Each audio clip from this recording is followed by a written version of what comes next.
आज अंतर्राष्ट्रीय योग दिवस के उपलक्ष्य में आप लोगों के बीच अपने आप को पाकर मुझे अत्यधिक प्रसन्नता हो रही है।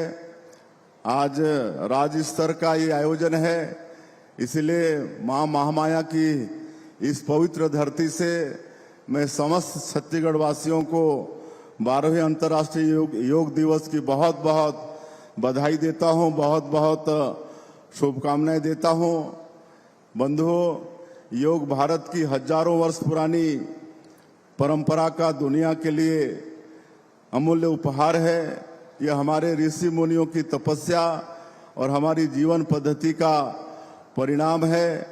आज जब भाग दौड़, तनाव और अनियमित जीवन शैली बढ़ रही है, तब योग और प्राणायाम हमारे जीवन के लिए बहुत जरूरी हो गया है। इस वर्ष अंतर्राष्ट्रीय योग दिवस की थीम स्वस्थ आयु के लिए योग है।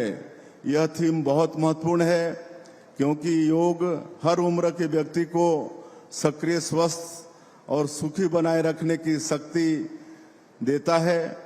योग शारीरिक एवं मानसिक संतुलन के लिए अत्यंत महत्वपूर्ण है। नियमित रूप से योगासन किए जाने से शरीर में लचीलापन बना रहता है, दिमाग की सजगता भी उसी तरह से बनी रहती है। योग हमारी सनातन परंपरा से जुड़ी विरासत है। योग मन के विकार दूर करता है। जब मन स्वस्थ होता है तो शरीर भी स्वस्थ होता है। मैं प्रदेश के युवाओं और बच्चों से अपील करता हूं कि वे अभी से योग से जुड़े। हमने पाठ्यक्रम में योग को इसलिए भी शामिल किया है ताकि बच्चे शारीरिक और मानसिक दोनों से स्वस्थ और सजग रहें।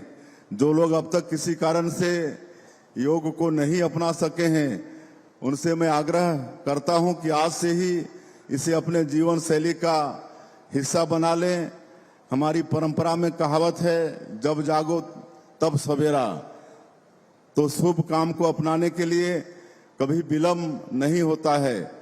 योग स्वास्थ्य और आरोग्य प्रदान करने की वैसी ही गारंटी है जैसे मोदी जी की गारंटी होती है, जो 100% खरी उतरती है।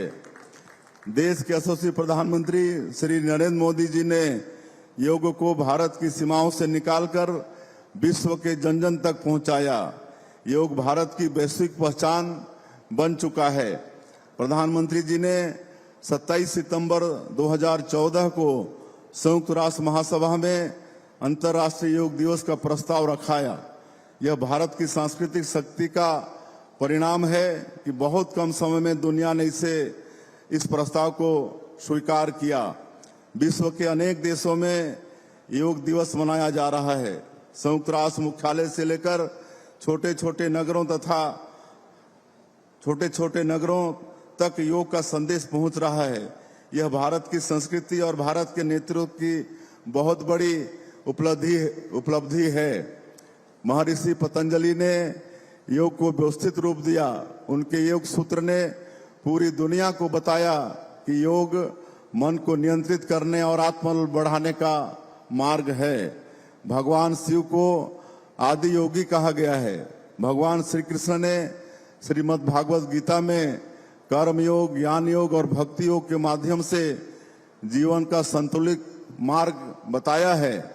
आयुष मंत्रालय द्वारा योग को जन जन तक पहुंचाने के लिए निरंतर प्रयास किए जा रहे हैं। कॉमन योग प्रोटोकॉल, योग संगम जैसे अभियान और जन भागीदारी के कार्यक्रमों से योग के जन आंदोलन बन गया है। योग को बढ़ावा देने के लिए हमारी सरकार ने एक महत्वपूर्ण निर्णय लिया। हमने योग विषय को समाज कल्याण विभाग से अलग करके चिकित्सा शिक्षा विभाग के अंतर्गत लाए हैं। यह निर्णय इसलिए भी महत्वपूर्ण था क्योंकि योग केवल व्यायाम नहीं बल्कि आयुष प्रणाली का एक अभिन्न अंग भी है। इस निर्णय से प्रदेश में योग से संबंधित शैक्षणिक गतिविधियों और अनुसंधान कार्यों का बेहतर समन्वय हो सकेगा। योग को अब और प्रभावी तथा वैज्ञानिक तरीके से आगे बढ़ाया जा रहा है। छत्तीसगढ़ सरकार भी योग को स्कूलों, कॉलेजों, समाज और गांव-गांव तक पहुंचाने के लिए प्रतिबद्ध है। हमारा प्रयास है कि योग केवल एक दिन का कार्यक्रम न रहे, बल्कि हर घर की दिनचर्या बने। छत्तीसगढ़ योग आयोग ने प्रदेश में योग के प्रचार प्रसार के लिए महत्वपूर्ण कार्य किए हैं। योग प्रशिक्षण, जागरूकता और सामूहिक योगाभ्यास के माध्यम से लोगों को स्वस्थ जीवन शैली से जोड़ा जा रहा है। छत्तीसगढ़ योग आयोग के अध्यक्ष रहे स्वर्गीय श्री रूपनारायण सिन्हा जी का हाल ही में निधन हो गया है। आज योग दिवस के अवसर पर हम उनकी कमी महसूस कर रहे हैं।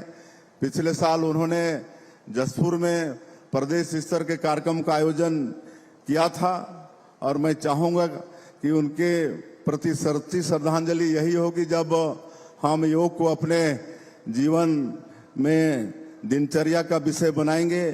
छत्तीसगढ़ में भी आज जिला मुख्यालयों से लेकर पंचायत स्तर तक सामूहिक योगाभ्यास के कार्यक्रम आयोजित किए जा रहे हैं। आज हमारे प्रदेश के माननीय राज्यपाल महोदय, हमारे दोनों उप मुख्यमंत्री, हमारे सभी मंत्रीगण, सांसदगण, विधायकगण सब कहीं न कहीं किसी कार्यक्रम में शामिल हैं।